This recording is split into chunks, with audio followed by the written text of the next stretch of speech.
He no longer remembered her name, but when his eyes met hers in the torchlight, the bond he thought was gone began to burn again. Snow sifted down from the Wolfbane Mountains like 1,000 quiet breaths, hushed and constant, settling into the seams of Wolfbane Fortress until even the ironwork along the battlements wore a pale veil. Taren Korran stood at the parapet where wind could find him, where frost could bite and remind his skin he was alive. The scar through his right brow stung when the air grew cold enough. He welcomed it. Pain had borders. Pain had a shape he could name.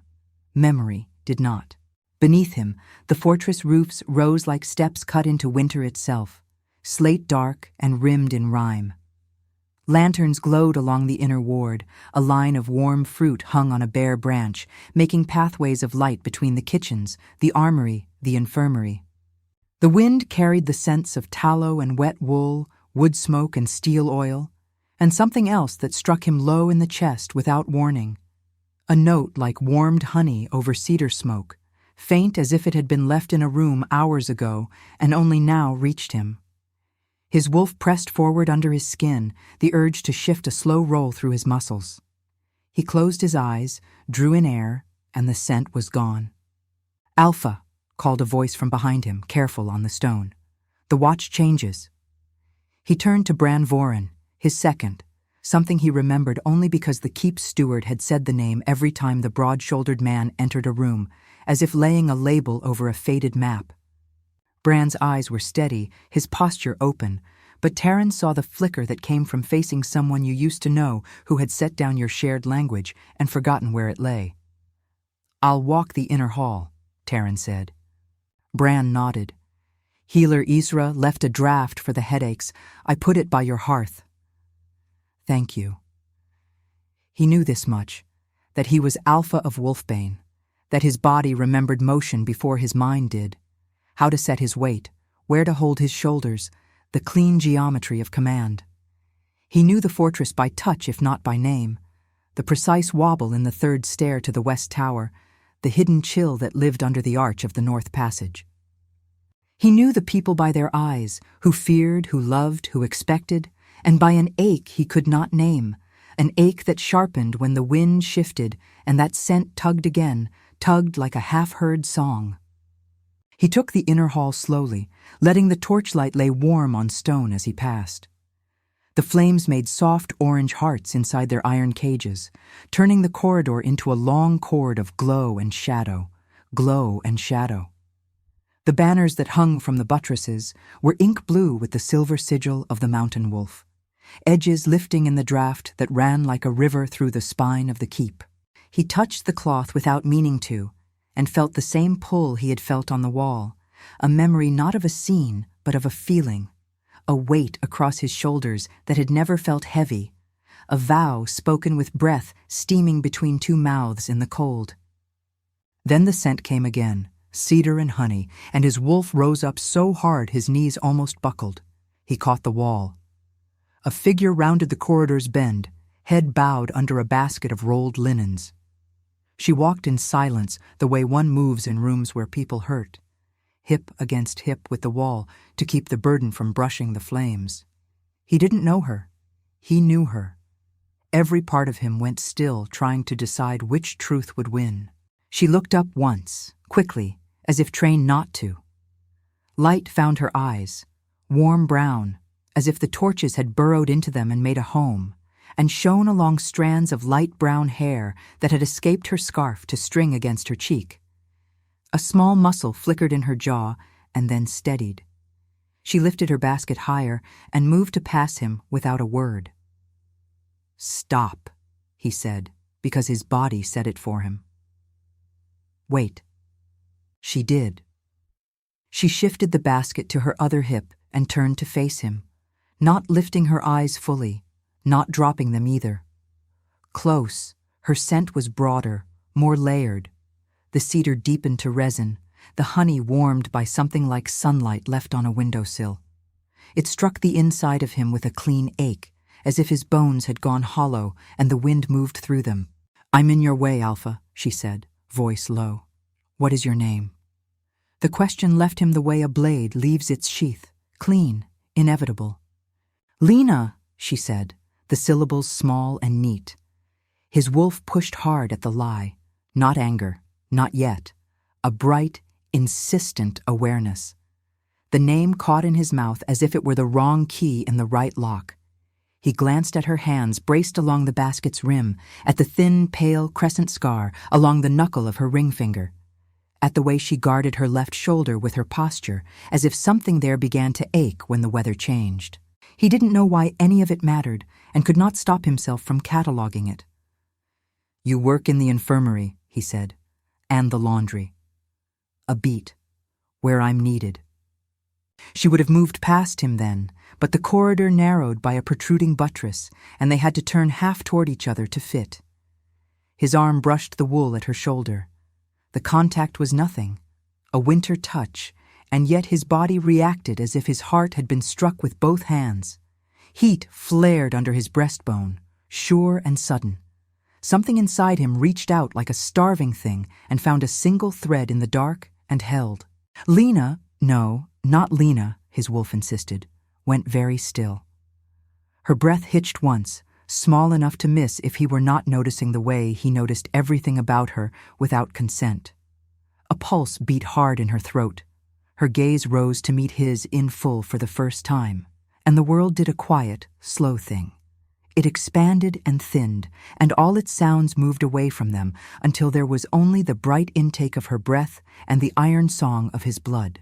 He should have said something. He did not know what thing. The torches hummed. The wind moaned down the corridor and made the flames lean, gold bending sideways, light rippling across stone and the soft gray of her shawl.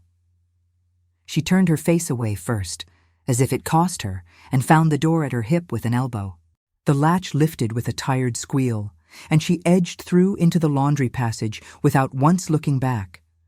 The scent of her leaked through the door after her and hung where she had been, like heat lingering from a body that had sat in a chair and risen only moments before. He stood there too long. Then he walked, because movement made thoughts stay in straight lines and did not let them run off into snow. In his rooms, the hearth logs were banked to a red heart that pulsed gently, light licking the fur throws like tame flames. Healer Ezra's draft sat by the fire, steam turned to ghost against the cold.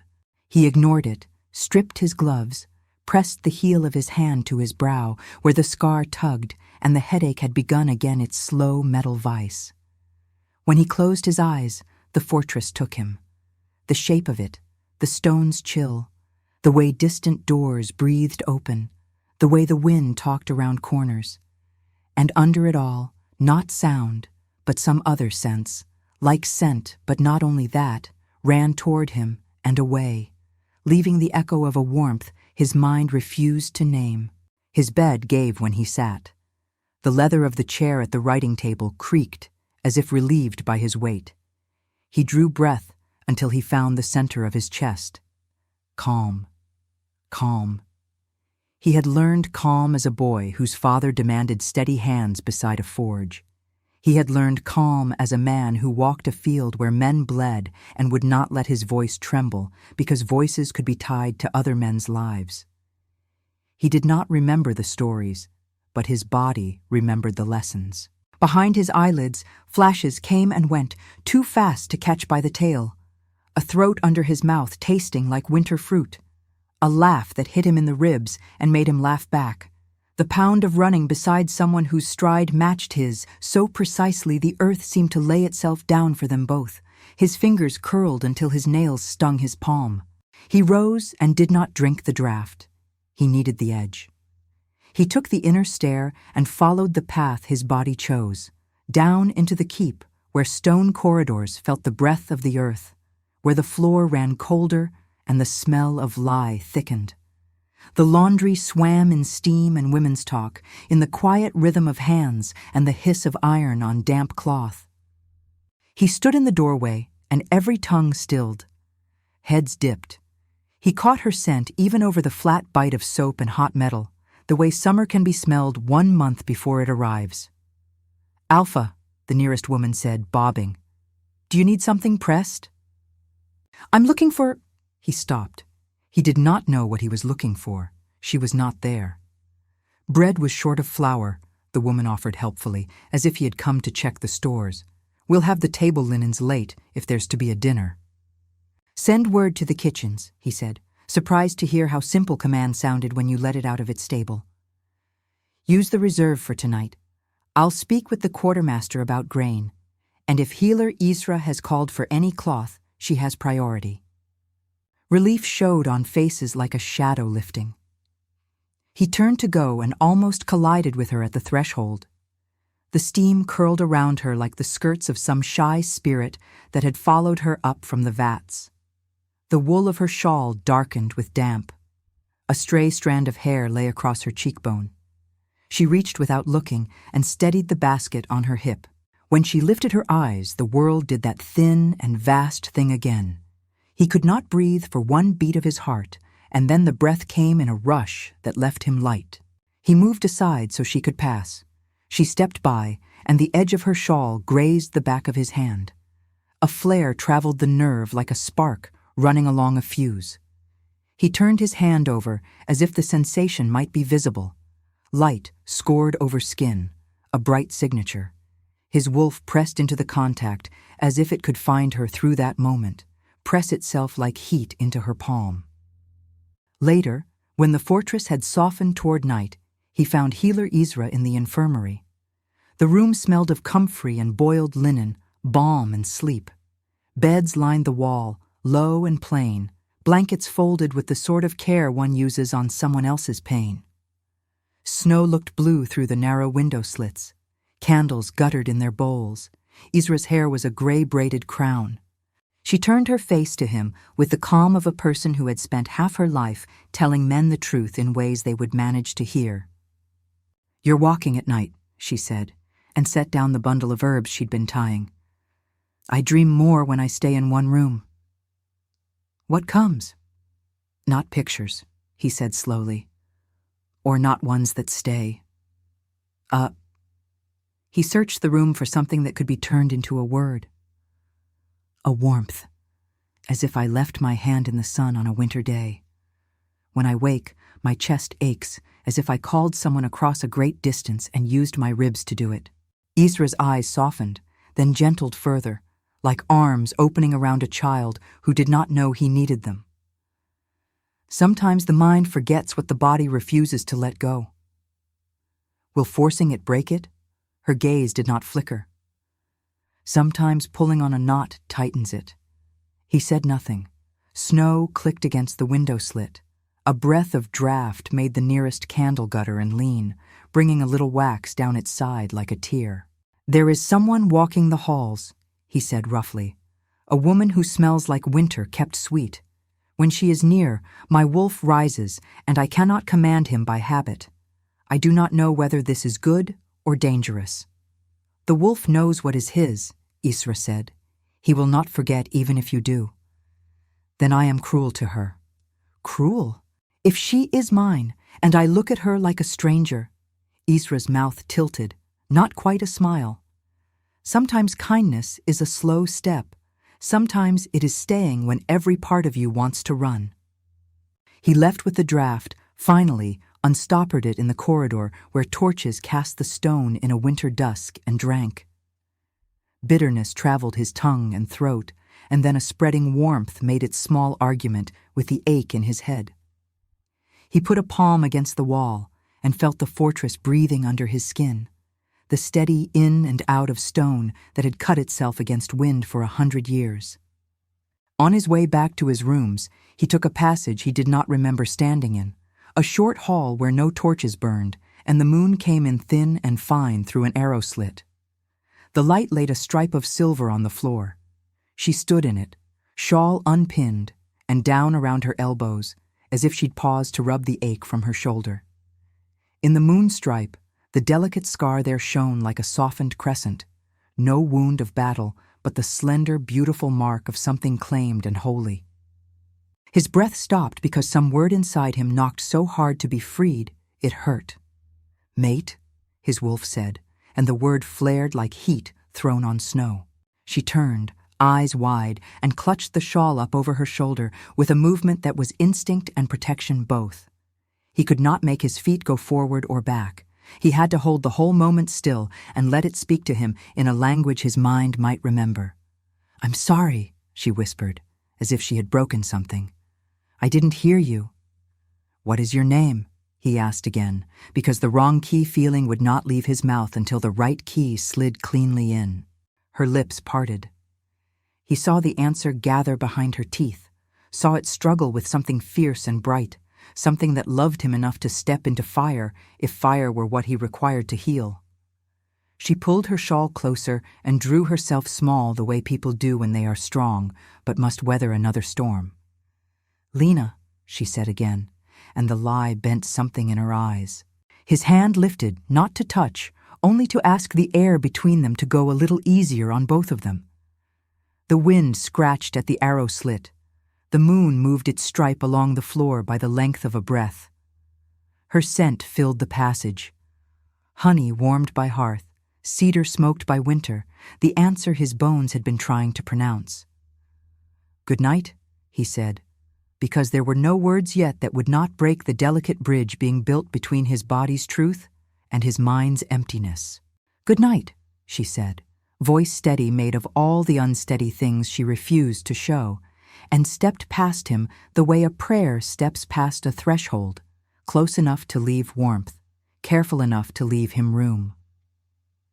As she went, something that was not memory, but was more than hope, took root in the cold of his chest and began, without permission, to grow. Dawn came thin and reluctant.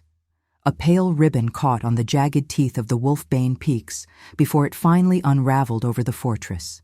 The inner ward woke slow, as if every soul had learned not to jolt pain awake inside anyone who still slept. Taren had not slept. Sleep was a surface that gave under him and let him fall. He preferred stone and breath and the simple rule of things that could be counted. He walked the battlements until his steps wore a rhythm the sentries let their bodies match. A quiet parade that made the long hour just before breakfast pass. Below, the gatehouse opened its jaw to let in a column of foragers from the lower slopes, snow-dusted, their cheeks chapped raw and bright. A boy leading the last mule stumbled and righted himself, and Taren's hand twitched on the merlin as if his fingers could reach down from this height and steady a stranger. The wind brought him the iron taste of cold and the softer thread of baking bread from the kitchen flues, and under it, like a chord you only hear once your ear is trained, cedar warmed by honey. His body changed direction before his mind did. He turned away from the wall and descended the stair. In the kitchens, heat pressed against him like hands. Steam blurred the air into a bright fog, and the light struck copper pots until they glowed like small suns. He stood slightly out of the way and let the room move around him, a careful orbit that respected his gravity. She was there at the far table, sleeves rolled to the elbow, forearms damp with rinse water, folding cloths for healer Yzra's cupboards with a methodical gentleness that made even the act of folding look like comfort given shape. Lena. Nyra. The wrong key in his mouth, the right name inside the beat of his blood. He came nearer without planning to, and a scullery girl popped up between them like a nervous bird, thrusting a ladle of broth in his direction as if feeding him might keep the world steady. He took it to reassure her and to buy himself a breath. Lena felt him before she saw him. He knew it by the way her hands slowed and then smoothed the cloth once more, laying the fold with the kind of care that might stop her from shaking. When she lifted her head, flour dusted the wisps of hair along her temple and the corner of her mouth, and something inside him melted the way snow does when the sun finds a seam and works there patiently. "If you stand there, you'll be salted with the bread," she said, voice gentle, and made room at the table's edge without looking as though she was making room for him at all. He set the ladle down, and the scullery girl vanished, relieved to have executed her mission. Close, the scent of her filled his lungs like warmth in winter, a hearthside spill of light. The fine skin at the base of her throat lifted and fell once, and he watched the motion like a man who has found water after walking too long without any. "Your shoulder aches when the snow is heavy," he said before he could stop himself. "Does heat help or make it worse?" Her fingers stilled on the cloth. Her eyes rose and held his. He had not known until that moment how much courage could fit inside a look. "Heat helps," she said simply. "The mark complains when the cold gets inside it. Mark." He knew the word the way iron knows a magnet.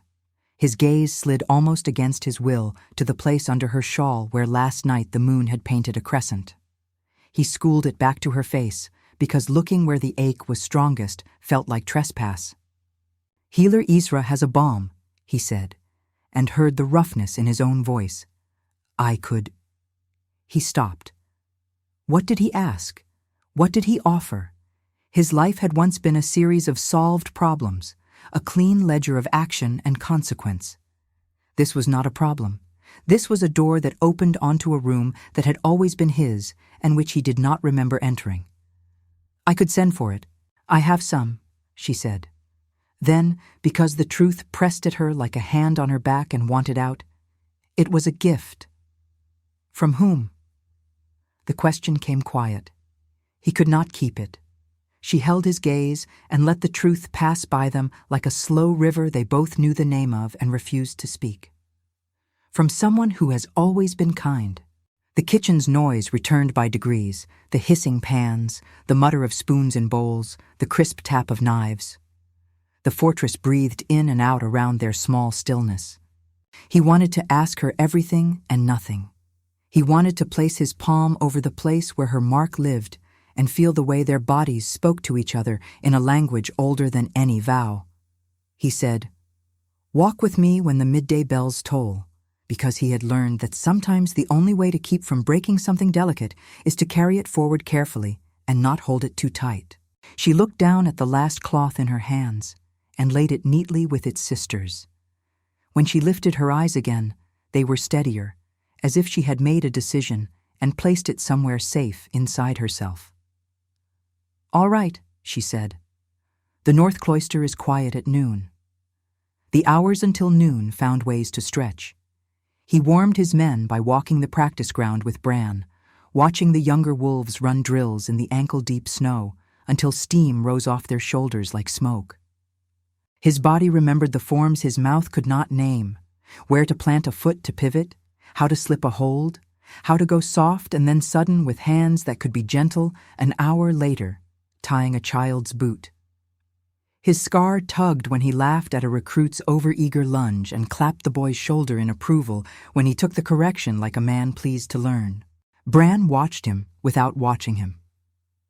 When the others ran the perimeter and the ground lay quiet except for the scrape of branches against the training ring's fence, Bran came close enough that breathing the same air felt like a confidence shared.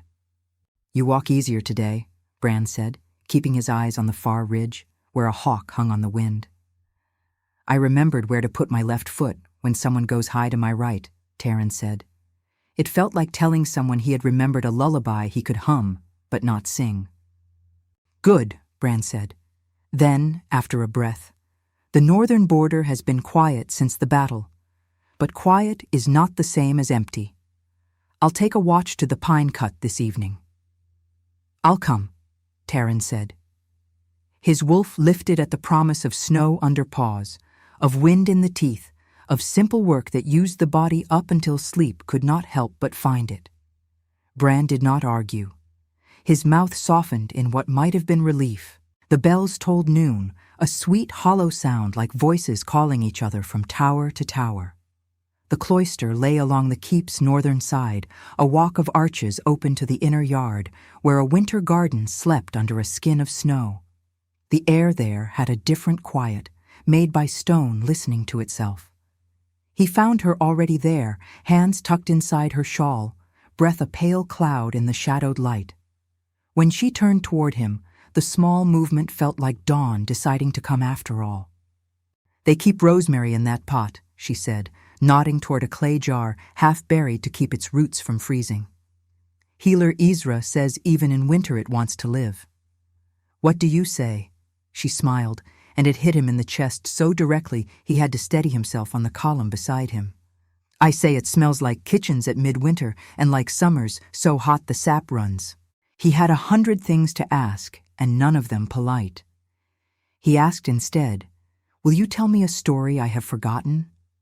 And saw the way the words struck her, the way her body took the blow and made it into something she could carry.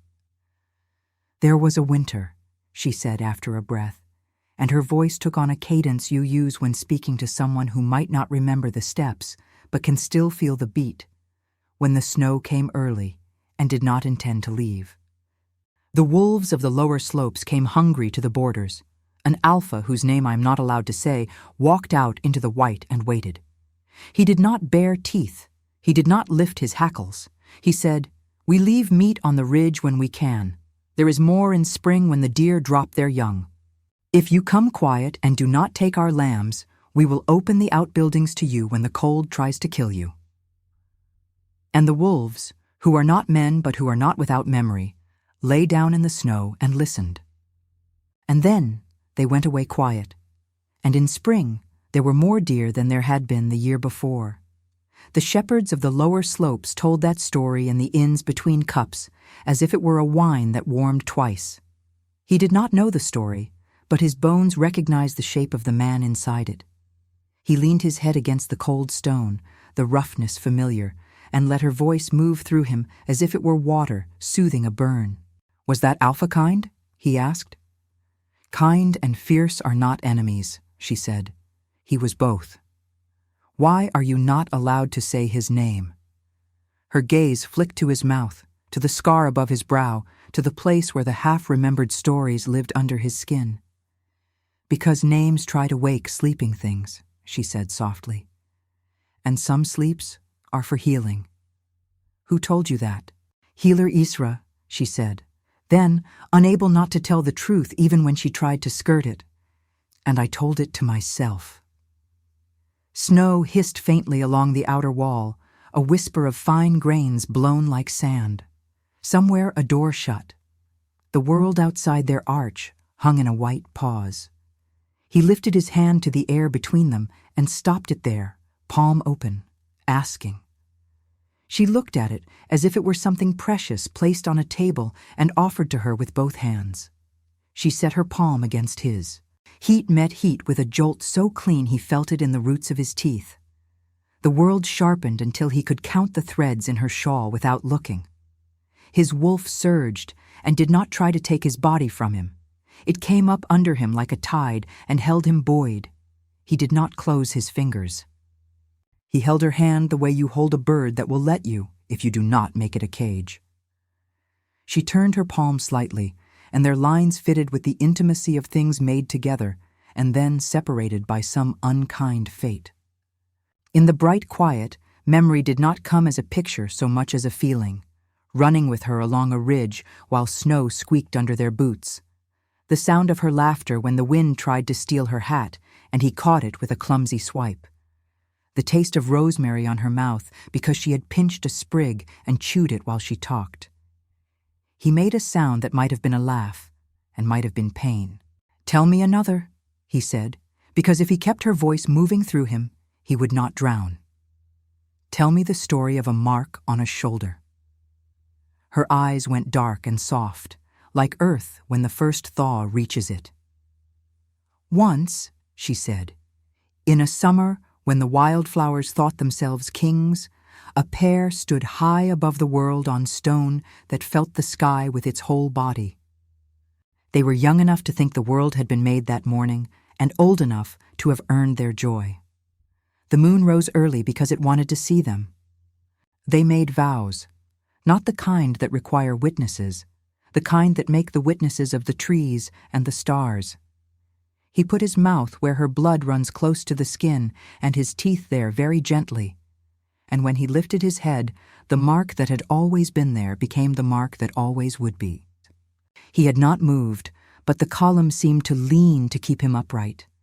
He could feel the shape of his own teeth in the way his jaw flexed, the gentle pressure of a bite given with reverence.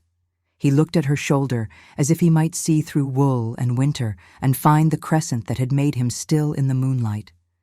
His mouth remembered tenderness. His hands remembered places not to touch unless asked. He swallowed hard. Did they love each other? He asked, and heard how absurd the question was the moment it left him. Yes, she said, and the word was not dramatic. It was a plain stone set where it had always belonged. They love each other. Present tense. He took it into himself like food. A horn sounded from the watch, a clear, thin call that cut the cloister's stillness and broke it without apology. He did not think. His body moved the way a bowstring goes once it is loosed. He was already at the arch's edge when Bran's stride hammered into the colonnade. "Riders at the pine cut," Bran said, breath steaming. "Not ours. Numbers? 4 at least, maybe more behind." Taren's scar tugged like a stitch pulled hard. Snow dust lifted from the cloister's floor as he turned. He meant to tell Lena to go to the inner hall and stay where stone stood thickest between her and the world. He meant to tell her he would come back. He meant to say 100 things, but he met her eyes and found there a steadiness that had weathered worse news than this and refused to break on it now. "I know the lower rings," she said calmly, not as a boast, but as an assurance. "I'll help healer Isra set beds." He nodded. He did not trust his voice. He moved, and the world moved to let him. Snow leaped under his boots. The inner ward boiled up with bodies that knew what to do when a horn called winter trouble toward their doors. He took the gate tower 2 steps at a time and came out into wind that had discovered its own sharpness. The pine cut lay like a ragged wound a mile out, where loggers had bitten a swath of green from the slope and left a view of the ridge line beyond. 4 riders, as Bran had said. The horses moved awkwardly in the drifts. The men on their backs had the look of wolves wearing human skins poorly. He could not remember their insignia, but his hackles lifted as if his skin knew what his mind did not. Not a declared army, not a neighbor wearing its own colors. Hunger and opportunism, the kind that sniffs at borders when a house has been weakened by winter. "Hold," he said, and his voice on the air made the men along the wall square their shoulders. Calm, like a weight shared. "We do not open the gate. We do not taunt. If they want to test a pelt against stone, let them." The riders came on until the drift at the cut's mouth caught the lead horse above the knee and sent a spray of powder into the air bright as ground glass. The lead man raised a hand in greeting too wide to be anything but mockery, and shouted something the wind tore apart. "Arrows to line," Bran called, tone even. "Not yet," Taren said. He did not want blood in the snow if hunger and foolishness could be turned away with words. He did not want to spend a man's life for another man's posturing. He put his hands on the cold stone and let the mountain come up into him through his palms. "You're at Wolfbane's gate," he called, letting his voice drop into the lower register that carried cleanly. "If you have a barter, send 1 man forward with empty hands. If you have a challenge, send 1 man forward with full courage. If you have neither, turn your horses and go home." The lead rider's laugh came thin on the wind. He pointed his chin at the wall, as if at a thing he had already eaten in his imagination, and did not fear. A second rider stood in his stirrups and loosed a bolt toward the gate in childish defiance. It clattered against the iron and fell like a stick. Bran's bow sang once and shaved a curl off the man's hat without splitting his scalp. The message landed cleaner than the arrow. The riders stilled. The lead man spat, 3 quick shapes against the snow. He turned his horse. The others turned. They rode away into the white, as if they had never been there, leaving a dark line of churned track that the wind began immediately to fill. Taren stood still and listened to the fortress exhale. He let the wind bite his face cold enough to keep the rush of relief from making him soft. He turned finally, not to the gate, not to the wall walkers waiting for commands, but to the thought of her walking the infirmary's length, laying blankets down like promises. He went down and spoke to the men in the yard, to the boys at the stable doors, to the cook who had come out with her apron knotted so tight it must have pinched, telling them what had happened in words that made sense and did not sharpen fear. When work found them again, he climbed the inner stair and followed his body to where his mind most wanted to be. Healer Ezra's domain smelled of herbs and hot water and the metallic tang that lives in a place where blood has been persuaded not to leave. Beds had been made. Bowls stood ready with clean cloths. She was at the far table, rolling bandages with Lena, Nyra, beside her, their hands moving in a tandem that looked like prayer turned practical. He stood a heartbeat and watched, because there are moments that teach a man how to be brave, and not all of them happen on a wall with a horn in his ear. "It was a test," he said when they looked up, "not a large one." "Most tests aren't," Ezra said dryly. "The large ones stop calling themselves by that name." He moved toward them, and his knee brushed the table's edge. A stack of dried rushes slid, fell, scattered across the flagstones. He knelt without thinking, gathered them. When Lena crouched too, their fingers met over the same bit of pale straw, and the world narrowed again to the size of their hands. He covered her fingers with his, just for a breath, not to trap, but to learn what his body had been trying to tell him. She let him. Her pulse beat against the inside of his wrist, a bird's wing making itself known. "I do not know your name," he said, in a voice too low for anyone but her, and watched relief and terror both flash and settle behind her eyes. "But my bones do." She drew the breath of someone stepping into weather that might break and might bless. "Then let your bones carry you a little while longer," she whispered, "and when your mind is ready, it will come home." Night fell like a long breath drawn by the mountain itself, slow, deep, and full of old secrets. The fortress slept under its white burden, torches dimmed to half their light, the wind easing to a low murmur that sounded almost like voices speaking behind walls. Taren stood at the window of his chambers, the stone cold beneath his bare feet, watching the flicker of snow caught in moonlight. He should have been at rest. The threat at the border had passed.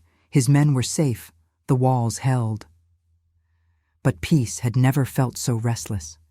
He could feel his heartbeat in his scar, a pulse that echoed with something older than memory, like footsteps coming up from far below. He heard the door creak softly before he sensed her. Her scent reached him first, faint but steady, that impossible blend of cedar smoke and honey warmth. Nyra stepped into the room carrying a small clay pot, steam curling from its lid. The glow of the fire gilded her cheekbones, and her eyes looked darker in the half-light, as if they could drown every fear and still forgive him for drowning. "Healer Ezra asked that you take this," she said quietly. "It will ease the headaches." Taren turned toward her, the firelight tracing the edge of his jaw, the scar across his brow. He didn't answer right away.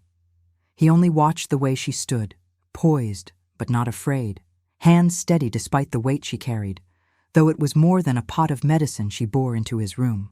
"You shouldn't be here after curfew," he murmured finally. "I know." She set the pot down near the hearth. "But you forget to drink what you're given." He smiled faintly at that, a ghost of amusement crossing his face. "You watch me closely, then?" Her breath hitched, so faintly he might have missed it if not for how intently he watched her. "Everyone watches the Alpha," she said softly. He stepped closer, closing the distance until only the firelight stood between them. "No," he said, "not like you." Her name pressed against his teeth, the one she'd given him and the one his soul whispered in the dark.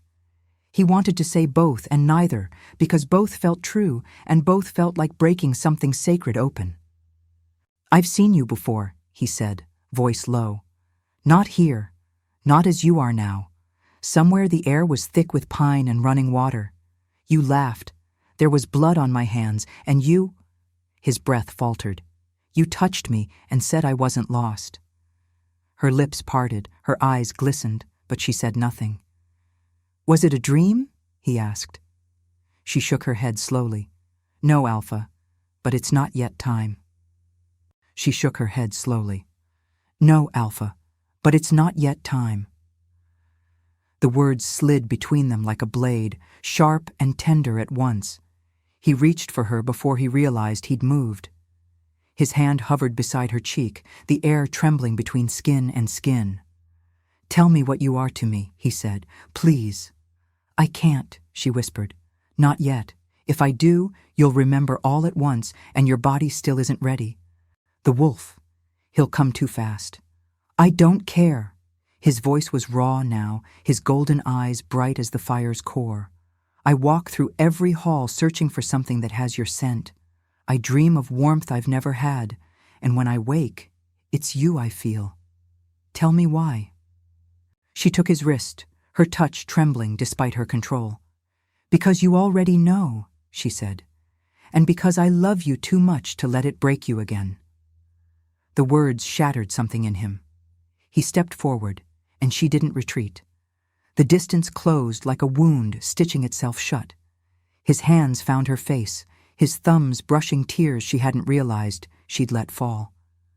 "I don't remember," he said, voice rough with grief, "but every part of me still does." The air between them pulsed with quiet power, his wolf pushing up from the deep places of his soul. It was not violent, only insistent, the way tides insist on the shore. The mark on her shoulder burned faintly beneath the fabric, a slow bloom of warmth as the bond stirred.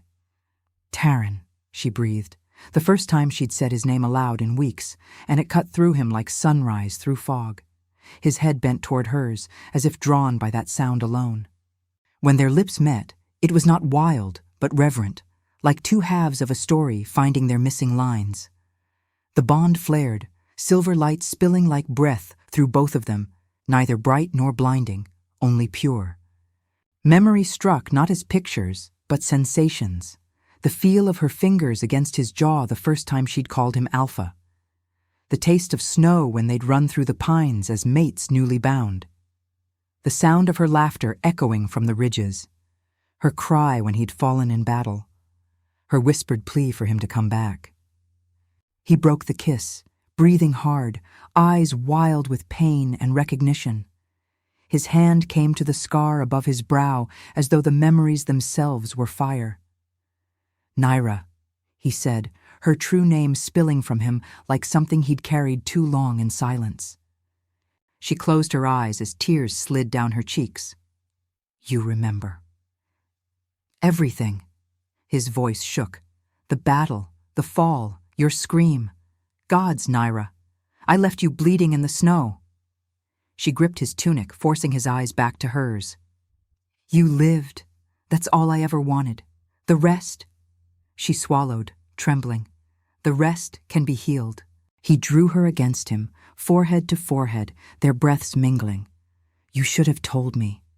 "I tried once," she whispered. "You woke in pain, called my name, and your body seized. Healer Isra begged me not to. She said your mind was trying to rebuild. So I stayed, so I could watch you remember me safely. Every day it hurt, but it was worth it." He cupped her face, eyes full of both awe and regret. "You waited for me." "I never stopped," she said simply. The storm outside shifted, the wind no longer clawing but sighing down the mountainside as if the world itself had exhaled.